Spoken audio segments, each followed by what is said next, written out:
Alright, there's something really strange going on with Twitch. People are getting banned for some pretty ridiculous reasons and for some considerable amounts of time. What's even stranger about this though is that Twitch keeps admitting that they made a mistake with the bans and reneging on them over and over again. I spoke to the streamers whose livelihoods are being ruined by Twitch's erratic ban hammer to try and figure out what exactly is going on.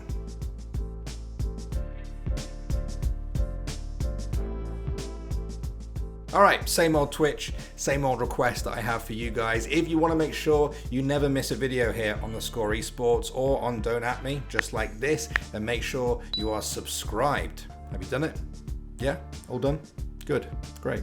For anyone not living under a rock, you'll know that when Twitch bans a big name on their platform, it's a big deal. Now with some of them, it's pretty obvious why Twitch dropped the ban hammer.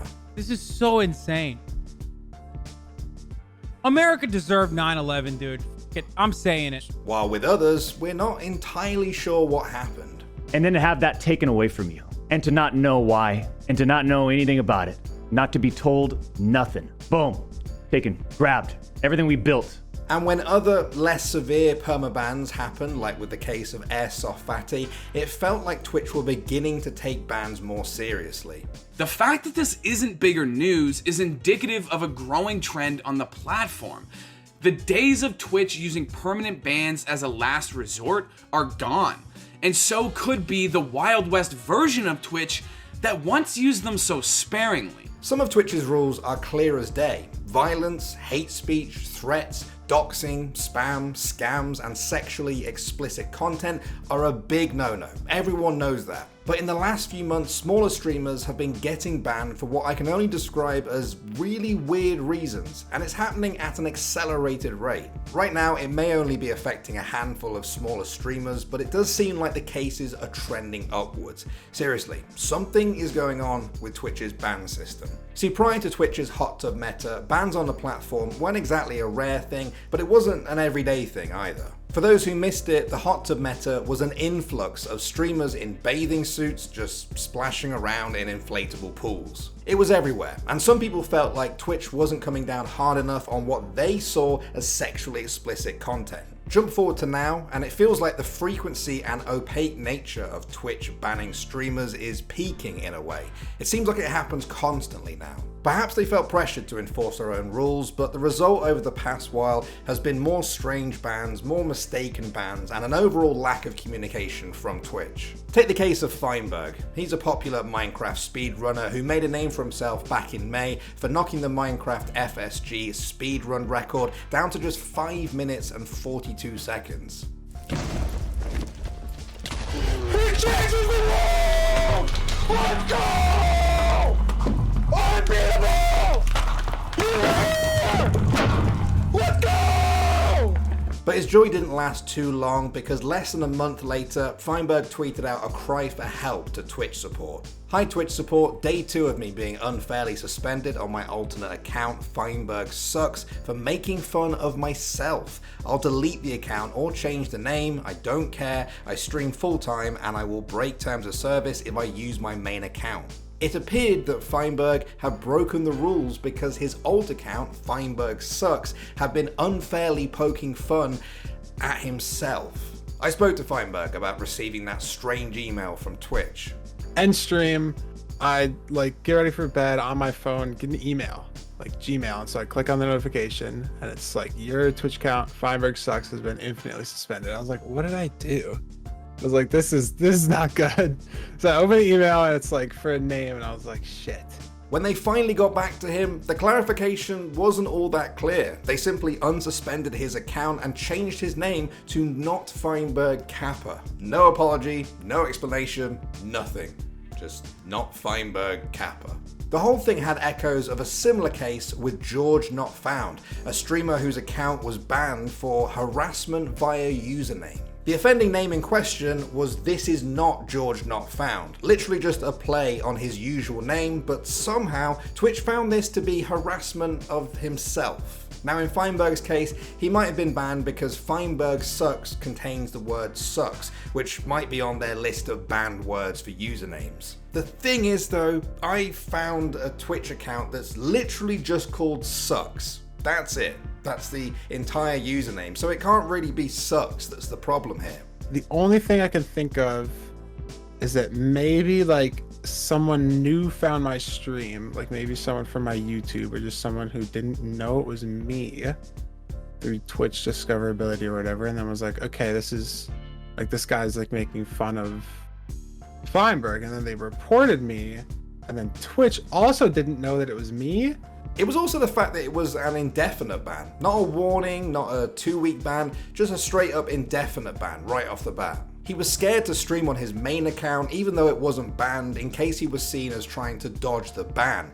Essentially, he felt like his streaming career was over. Alright, now let's talk about someone else who had an indefinite ban, Velvet. Now you might have heard this story. She's a South Korean YouTuber who shares travel vlogs with her followers and also promotes her OnlyFans account on Twitter. Now obviously OnlyFans and Twitch have a completely different set of rules, and Velvet was completely aware of Twitch's terms of service when she started streaming on the platform, following the guidelines to a T. That's why she was shocked when she was hit with an indefinite ban in May 2019 for sexually suggestive content. At the time, like, I was unable to get a chance to speak with any Twitch staff, you know, like to talk about like specific reason why I got banned and how I can solve the problem, because like when I look at other channels on Just Chatting, like other people, like other girls on there, like who was partnered with Twitch, they were doing the same thing or even more like sexually suggestive thing, and they were fine.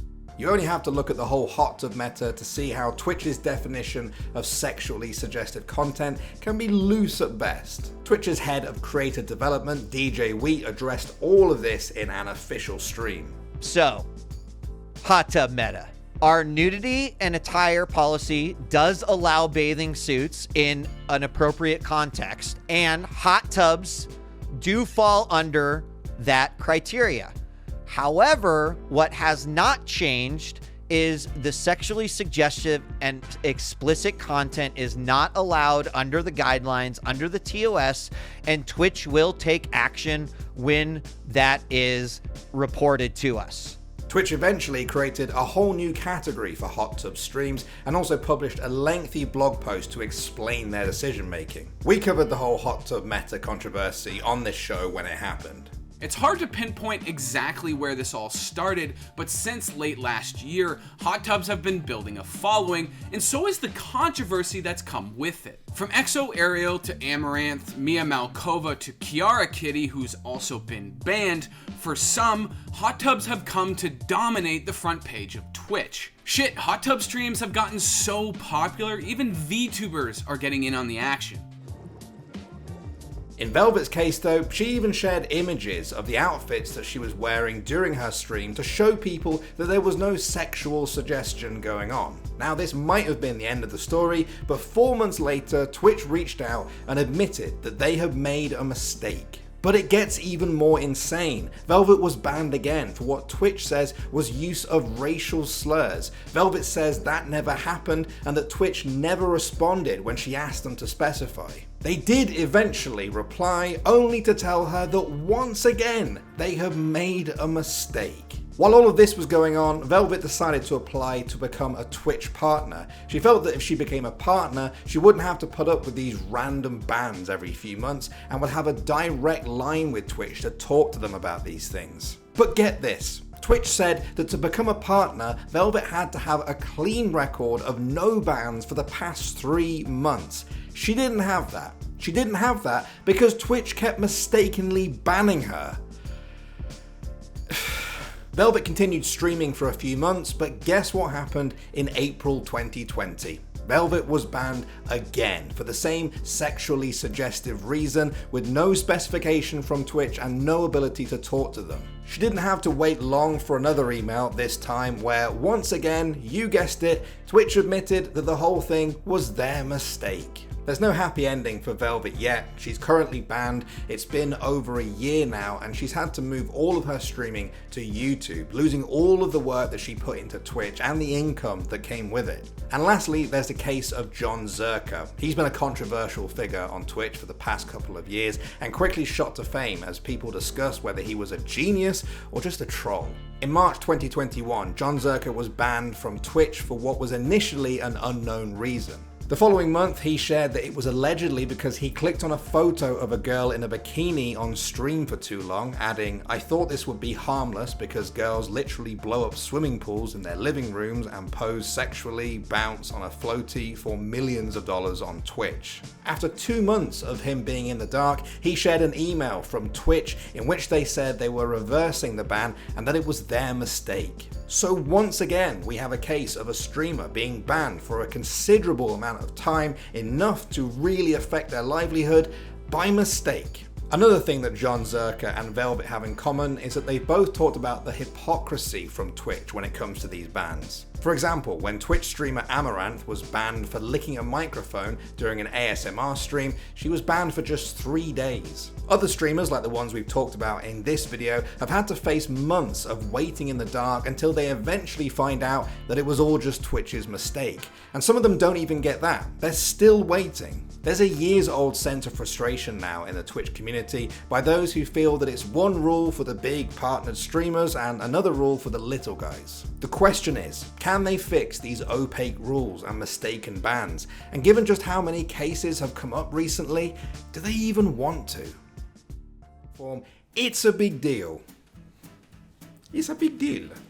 The thing is... Don't do that. You know, the funny thing is, if this video was in the UK, this next word that I'm going to say would get bleeped out, but it's not going to get bleeped out. Twat. Twat. Now, you go and watch any British company like on YouTube. They will not let you say twat. And here, like, it's not being bleeped out. It's fine. It's fine.